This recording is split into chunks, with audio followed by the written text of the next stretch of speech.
le cadre du programme interactif sur l'objectif pour le développement durable 4 du ROCARE, nous avons le plaisir de vous présenter la première édition qui porte sur le système éducatif togolais. Comme annoncé lors de la présentation du ROCARE et du programme en question, l'édition est une interview avec le professeur Sena Yao, maître de conférence en sciences de l'éducation à l'Université de Lomé et secrétaire technique permanent du plan sectoriel éducatif togolais.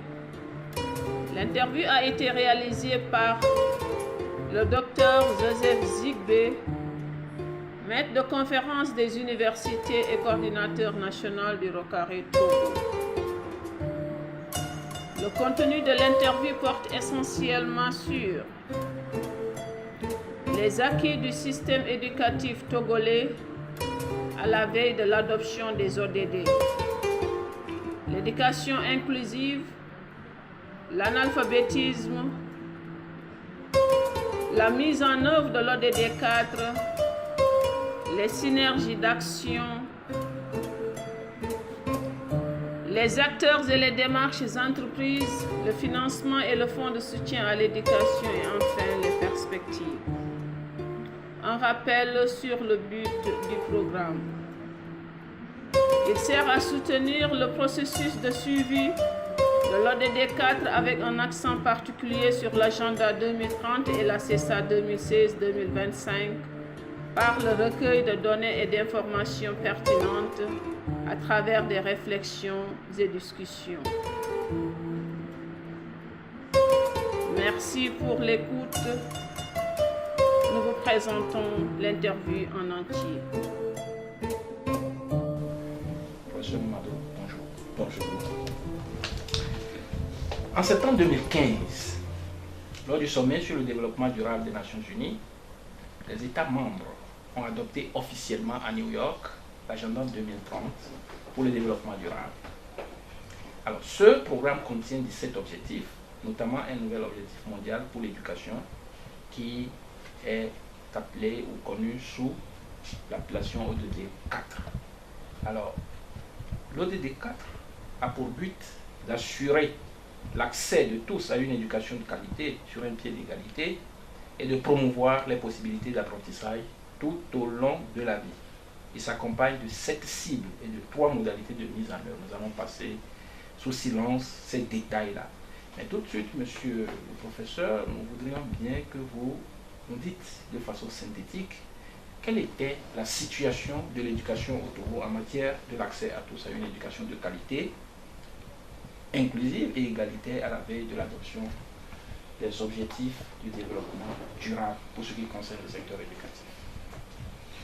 Merci, chers collègues, pour cette occasion que vous me donnez de parler un peu du système d'enseignement au Togo, même pas l'année qui a suivi. En septembre déjà, on lançait les objectifs de développement durable, l'ODD, et comme vous l'avez dit, l'un porte sur l'éducation, l'ODD 4. Donc, la situation du Togo à la veille de l'adoption de l'ODD 4. Je vais vous donner quelques chiffres pour vous dire que la situation a beaucoup évolué. Nous avons les indicateurs d'appréciation et de suivi de l'évolution du secteur. Et c'est des efforts qui se font depuis les années 90, je veux dire depuis la conférence de Yom-Tien, avec l'adoption de l'éducation pour tous, en passant par le forum de Dakar de 2000, qui a reprécisé les objectifs de l'éducation pour tous en termes de 6 objectifs à atteindre.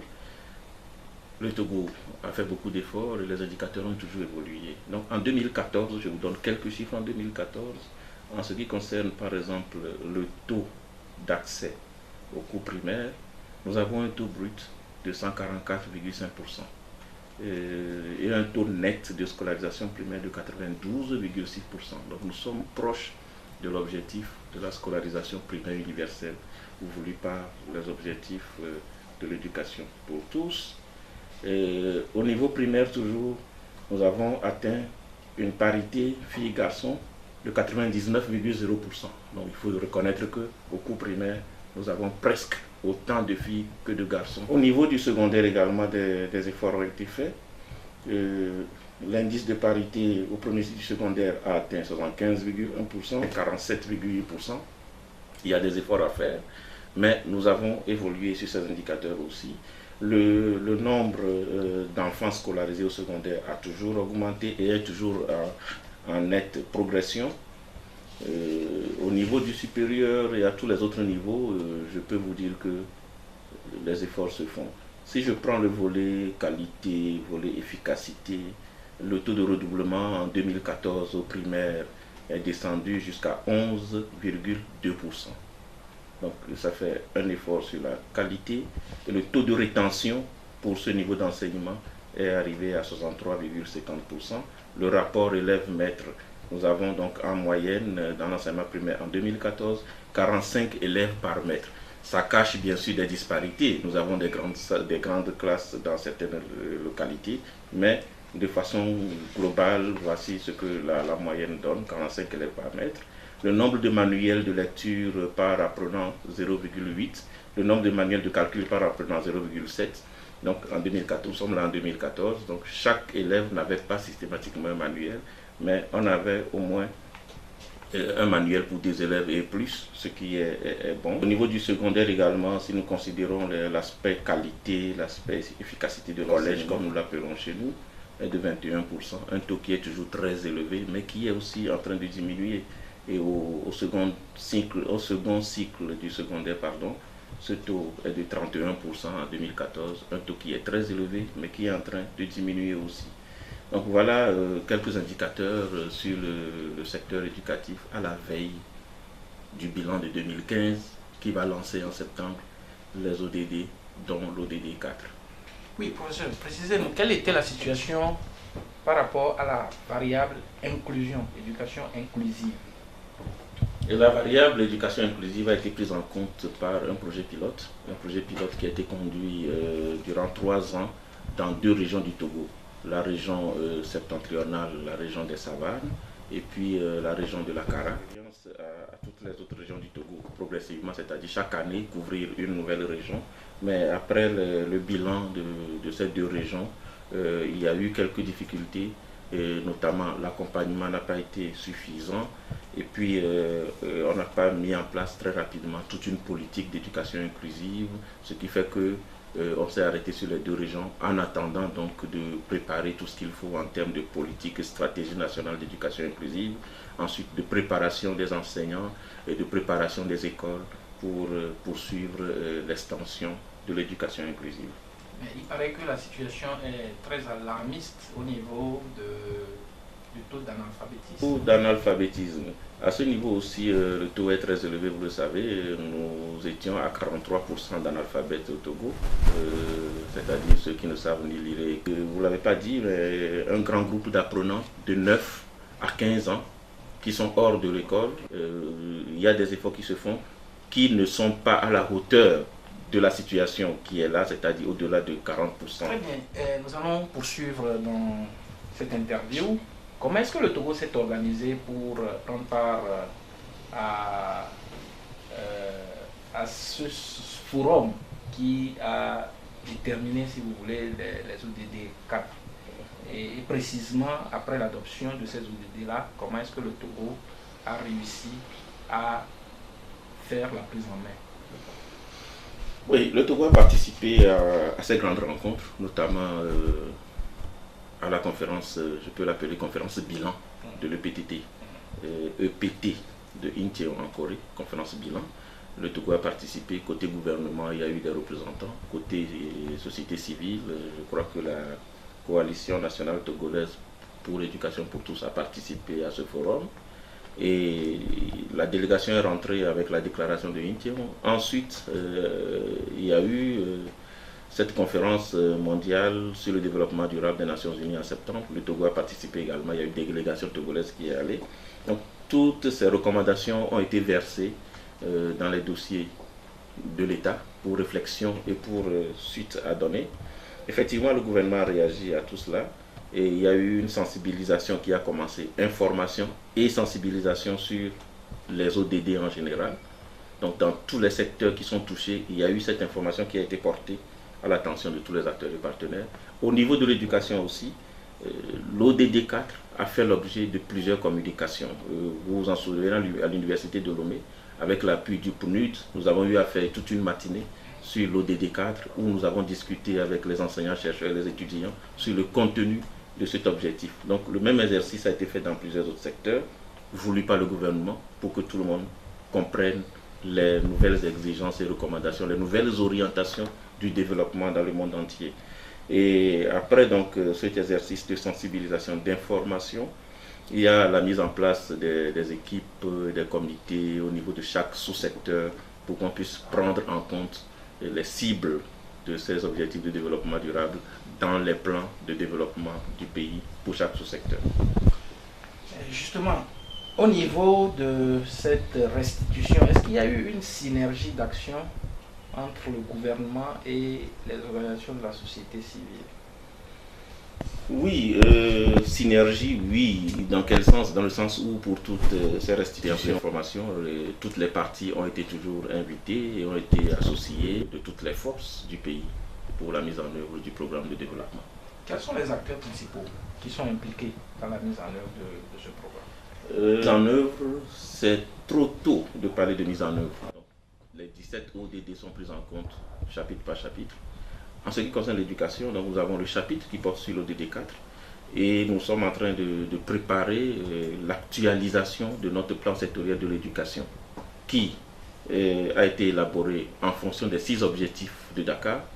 Il faut reconnaître que l'ODD 4, les 7 cibles et puis les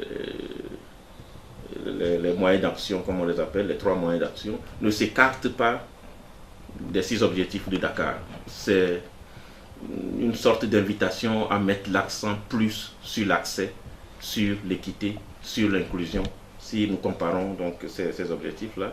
Donc je dois vous dire que nous continuons les efforts sur les 6 objectifs de Dakar, tels que préconisés par la conférence de Incheon, mais au même moment, nous sommes en train donc d'actualiser les documents de politique nationale de développement, donc de développement du secteur éducatif également, pour prendre en compte concrètement les orientations des ODD. Donc d'ici l'année prochaine, un nouveau plan sectoriel sera élaboré qui va se focaliser essentiellement sur les orientations données par l'ODD 4, les cibles de l'ODD 4. Et ça nous permettra donc de poursuivre le travail d'amélioration du secteur éducatif, mais de façon ciblée par rapport à ce qui est recommandé dans l'ODD 4. Et pour tout ce travail qui se fait, donc il y a eu des consultations au niveau de chaque sous-secteur. Au niveau de l'éducation également, nous avons eu à rencontrer et à échanger avec tous les acteurs de l'éducation, les partenaires techniques et financiers, les partenaires de la société civile. Et ces séances de concertation se poursuivent. Je peux vous dire que chaque 3 mois, donc une fois par trimestre, il y a un groupe restreint que nous appelons groupe local de l'éducation qui se réunit pour réfléchir sur les orientations, pour réfléchir sur les actions en cours. Et la discussion à la dernière réunion qui a eu lieu le 13 septembre dernier, on a donc discuté de cette rapide mise en œuvre de l'actualisation du plan sectoriel pour prendre en compte l'ODD 4. Donc ça veut dire que c'est une démarche participative qui est adoptée et qui est permanente. Donc chaque 3 mois, les partenaires techniques et financiers, les acteurs côté gouvernement, société civile, les directeurs centraux de l'éducation, directeurs régionaux se réunissent pour étudier les questions qu'il faut pour avancer par rapport donc à chaque orientation, à chaque défi. Voilà comment nous fonctionnons. En clair, il n'y a pas encore de mise en œuvre, pour ainsi dire. Mise en œuvre, oui, puisque les efforts se poursuivent. Vous allez voir par exemple, si vous prenez l'éducation pour tous, le premier objectif, développement de la petite enfance, etc. Le deuxième objectif, universalisation de l'enseignement primaire. Ces efforts se poursuivent. Amélioration de la qualité de l'enseignement, amélioration de l'équité, etc. Donc tous ces efforts se poursuivent, qui correspondent aujourd'hui à l'ODD 4, qui demande aussi de développer l'accès, d'améliorer la qualité, l'inclusion, l'équité. Donc la mise en œuvre, elle est là, elle continue. Mais nous devons réorienter les documents de politique de façon concrète à prendre en compte les cibles de l'ODD 4. C'est le travail que nous voulons faire. Mais est-ce qu'à cette allure, on ne peut pas craindre le fait que le Togo soit en retard par rapport à la mise en œuvre, à l'horizon qui a été défini? Il y a une liste d'indicateurs qui a été proposée et il a demandé à chaque pays d'abord de voir dans cette longue liste d'indicateurs les plus appropriés pour le système éducatif de son pays, mais aussi de voir si on peut ajouter d'autres indicateurs pour rendre compte annuellement donc de l'évolution du système. Et le travail a déjà été fait. Et ces indicateurs, comme je vous le dis, sont des indicateurs calés sur les exigences qui sont contenues aussi dans l'ODD. Accès, équité, qualité, inclusion, etc. Comme je vous l'ai dit, la formation des enseignants, c'est une cible importante pour l'ODD 4. Et effectivement, dans les PT aussi, on s'est rendu compte depuis longtemps qu'on ne peut pas atteindre les objectifs de l'éducation pour tous si on ne forme pas un nombre suffisant d'enseignants. Donc les indicateurs sont les mêmes. On travaille sur les mêmes indicateurs, on n'aura pas de retard. Et la preuve, il y a eu le rapport 2016 de suivi de l'ODD 4 et on a constaté un peu que tous les pays continuent leurs efforts dans le sens de l'amélioration du secteur éducatif. Y compris le Togo. Y compris le Togo, bien sûr. Ah, ok, d'accord. Alors, un mot sur le financement de cet objectif du développement durable. Oui, côté gouvernement, et d'ailleurs toute la politique de mobilisation des ressources pour l'éducation est conduite par le gouvernement. Nous avons d'abord au niveau national le budget de l'État qui dégage une ligne pour l'éducation. Et je peux vous dire que le Togo fait beaucoup d'efforts dans ce sens parce qu'on a demandé aux pays africains de consacrer au moins 20% de leur budget, de leurs dépenses nationales par an à l'éducation. Le Togo est allé en 2014 jusqu'à environ... On parle de 26%, c'est ça? Oui, nous avons atteint 26%, 26,6% en 2014. Donc le pourcentage des dépenses courantes de l'État hors dette. Donc lorsque nous avons les dettes, ce qui reste comme dépenses de l'État. Et en 2016, donc l'année dernière, nous sommes allés jusqu'à 27,9% des dépenses publiques consacrées à l'éducation. C'est pour vous dire qu'au niveau interne, l'État fait beaucoup d'efforts. L'État a dépassé les recommandations. Ça ne suffit pas parce que nous avons une particularité. Nous sommes un État très jeune avec une forte demande d'éducation. En population très jeune, c'est normal qu'il y ait une forte demande d'éducation. C'est la tendance pour tous les pays d'Afrique. Tous les pays en développement d'ailleurs ont ce problème. Mais nous avons un autre problème. Une population jeune, mais les recettes, les ressources sont faibles. Ce qui n'est pas le cas dans tous les autres pays. Donc lorsque les ressources sont faibles et qu'on consacre 28% de ces faibles ressources à une forte demande, c'est clair qu'on ne puisse pas couvrir les besoins qui sont là. Et c'est un peu ça le problème du Togo. Donc l'effort se fait, mais les sources de financement ne permettent pas vraiment de renflouer suffisamment la caisse de l'État pour répondre aux besoins éducatifs des jeunes. Donc l'État se fait appuyer pour pouvoir répondre aux besoins des jeunes. Et nous avons des partenaires techniques et financiers que nous remercions beaucoup, qui sont présents et qui font beaucoup d'efforts. Nous avons le partenariat mondial pour l'éducation qui nous appuie beaucoup pour l'enseignement primaire et qui a appuyé une première phase de projet que nous appelons projet PERI 1, projet éducation et renforcement institutionnel. La deuxième phase est en cours, va s'achever l'année prochaine. Et nous sommes en train, puisque nous avons des défis qui sont là, nous sommes en train de postuler pour une troisième phase, pour un montant d'environ 15 millions de dollars, pour appuyer la mise en œuvre de l'ODD 4. Alors, face à cette situation, il y a certaines organisations de la société civile qui prêchent pour ce qu'ils appellent la mobilisation de fonds domestiques. Qu'est-ce que vous en pensez? Est-ce que c'est pertinent?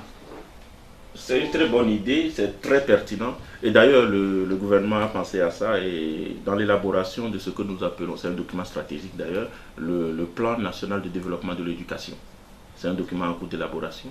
Eh bien, cette stratégie proposée par la société civile a été prise en compte, notamment la création d'un fonds de soutien à l'éducation à partir donc de certaines taxes sur certains produits de consommation courante. Donc nous avons pensé à la chose et il restera ce que le document soit finalisé, soumis au gouvernement pour validation, puis à l'Assemblée nationale. Une fois que ce projet est accepté, ça veut dire que nous aurons désormais un fonds national d'appui à l'éducation qui va provenir, en dehors donc de ce que l'État fait comme budget, eh bien, il y aura un fonds qui sera alimenté par des taxes spécifiques sur certains produits. Alors, quelles sont les perspectives? Nous venons de passer à cet ODD 4. Quelles sont les perspectives? Parce que nous ne perdons pas de vue le fait que l'horizon c'est 2030. Alors, quelles sont les perspectives? Les perspectives sont très bonnes, caractérisées d'abord par une ferme volonté d'aller en avant sur chaque indicateur. Je vais donner juste quelques exemples. Au niveau de la petite enfance, nous sommes en train donc de faire en sorte que la stratégie nationale qui est déjà élaborée soit complétée par certains éléments et soit validée et mise en œuvre. Au niveau de l'inclusion également, nous sommes en train de faire en sorte que rapidement une stratégie nationale de l'inclusion soit aussi élaborée et mise en œuvre. Concernant une cible essentielle de l'ODD 4 qui est la formation d'enseignants, vous allez voir qu'il y a un ensemble de dispositifs qu'on est en train de mettre en place, notamment la formation des enseignants du secondaire dans les universités publiques, parce que nous avons une seule école normale supérieure qui a une capacité limitée, qui ne produit par an qu'environ 200 enseignants, alors que le besoin sur le terrain est de recruter chaque année environ 800 à 1000 enseignants. Donc pour répondre à tout cela, d'ici l'année prochaine, nous aurons un dispositif de formation initiale d'enseignants du secondaire dans les universités publiques qui ont les capacités de sortir par an 1000 à 1200, 1500 enseignants. Au niveau du primaire, nous avons donc 6 écoles normales d'instituteurs qui sont en train de former chaque année plus de 1200 enseignants qui sont recrutés chaque année également. Donc le gouvernement promet faire ces efforts-là de sorte que chaque année, un grand nombre d'enseignants formés soient recrutés. Toujours la question des enseignants, il y a une politique nationale sur les enseignants qui est en cours d'élaboration, qui va permettre également de mettre de l'ordre dans ce domaine où nous avons constaté qu'au Togo, entre-temps, les institutions de formation étaient fermées. Et puis, il y a une bonne partie de nos écoles qui sont des écoles privées confessionnelles et privées laïques qui ne disposent pas d'enseignants qualifiés à recruter. Vous allez les former maintenant? Nous voulions que désormais n'enseigne que celui qui a été formé pour enseigner. Et c'est pourquoi nous voulons mettre rapidement tous ces dispositifs en place pour que dans nos salles de classe, devant nos élèves, il n'y ait que des gens formés pour enseigner.